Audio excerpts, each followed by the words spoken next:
Higher secondary ഫലം പ്രഖ്യാപിച്ചപ്പോൾ മലപ്പുറം ജില്ലയിൽ മികച്ച വിജയം. 243 സ്കൂളുകളിലായി 61,213 വിദ്യാർത്ഥികൾ പരീക്ഷ എഴുതിയതിൽ 48,744 പേരാണ് ഉപരിപഠനത്തിന് അർഹരായത്.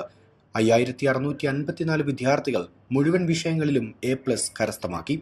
ടെക്നിക്കൽ സ്കൂൾ വിഭാഗത്തിൽ 58% വിജയം. 331 പേർ പരീക്ഷ എഴുതിയപ്പോൾ 192 പേർ ഉപരിപഠനത്തിന് അർഹരായി. എല്ലാ വിഷയങ്ങളിലും എ+ നേടിയത് 5 വിദ്യാർത്ഥികളാണ്. ഓപ്പൺ സ്കൂൾ വിഭാഗത്തിൽ 15,402 വിദ്യാർത്ഥികൾ പരീക്ഷ എഴുതിയപ്പോൾ 5,762 പേർ ഉപരിപഠനത്തിന് അർഹരായി. 37% വിജയം. 204 വിദ്യാർത്ഥികളാണ് എല്ലാ വിഷയത്തിലും എ+ നേടിയത്. VHSE പരീക്ഷയിൽ 69.40% വിജയം. 2,797 പേർ പരീക്ഷ എഴുതിയപ്പോൾ 1,941 പേർ ഉപരിപഠനത്തിന് യോഗ്യത നേടി. East live, Malappuram.